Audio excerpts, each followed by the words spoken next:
I think that ashleymadison.com is like if we had a sign on the side of the freeway saying, do you feel like killing somebody? Free guns here. His theory is people are going to have affairs anyways, and so you know, he's just making it easier. He actually says he's helping people. The bottom line is he's providing a facility where somebody might be thinking about having an affair but never really act on it, and with the advertising he is pulling them over and pulling people away from their families who may not otherwise cheat. I think that when they get wrapped up in the affairs, from what I've learned now working with people, that they are not thinking about their families, they're not thinking about their spouses, they're not thinking that they're going to get caught, they're not thinking anybody's going to find out.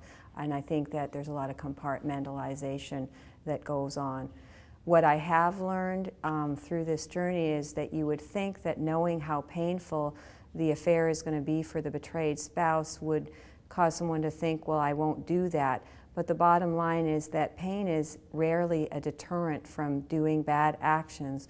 What teenagers do we know who avoid premarital sex because of the risk of STDs or pregnancy? Everybody thinks it's not going to happen to me.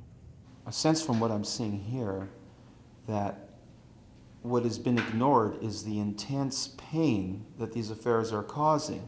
I believe that when you are the betrayed spouse, that the pain that you feel is the deepest pain that it is possible for a human being to feel, the deepest pain. And one of the reasons why I believe that affairs is more painful, because there's many painful things that we go through in a life, but in most things that happen, a natural disaster or a rape or somebody does something, it's a stranger who is perpetrating the crime against you. When it comes to an affair, the person that you love and trust the most in the world has betrayed the most intimate part of your life. That is an incredible pain, because the one you love perpetrates it. Now, how long did it take you to get over that pain? 2.5 years. And it takes some people a lot longer. Or never. I used to walk around when I first found out, and there was like this great cloud of sadness around me, and I used to wonder if it was even sane to believe that I would ever know a single day of happiness again. I couldn't imagine how I could ever be happy again. Do you believe that despite our equality, etc., that there is a double standard when a woman is caught in an affair as opposed to a man? Yeah, I think that there is a bigger stigma for the woman when she cheats, that it's less accepted.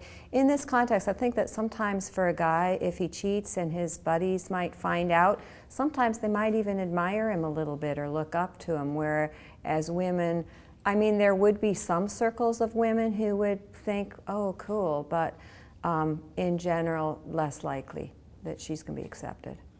And do you think it's harder for men to forgive a woman who betrays than a woman forgiving a man? No, I think it's about the same, just really different things that hurt about it. I think that when a man is the betrayed spouse, he is less likely to reach out for help, so that's going to make it harder for him to get the help that he needs. I think that men are hurt more about the sex that the woman might have had with somebody else, whereas the wife might be hurt more about the relationship and the meaning and did you love the other person. Are these things solvable, and how hard is it to solve it? It is absolutely possible to heal a marriage after there's been an extramarital affair. The first thing that you have to do is restore hope, and I think that's what's missing for a lot of people. Most people have not seen people heal.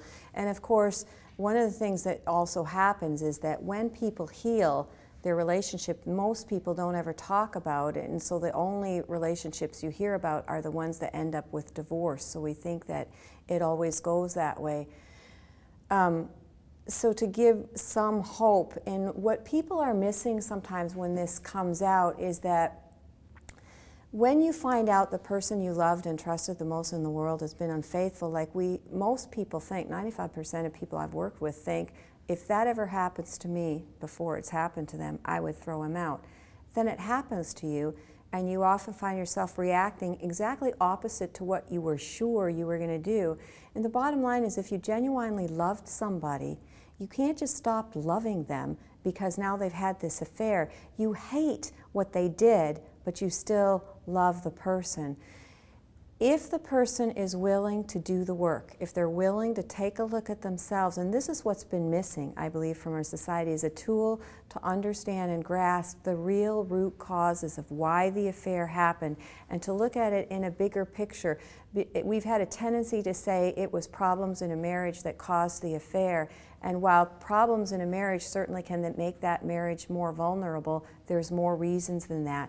So when you figure out the root causes and the person who had the affair is willing to look at themselves and get the help they need and make the changes, then absolutely you will never be the same again. So you actually do have a potential to have a far better quality relationship than you ever had before. In fact, a better quality relationship than most people who haven't experienced affairs know.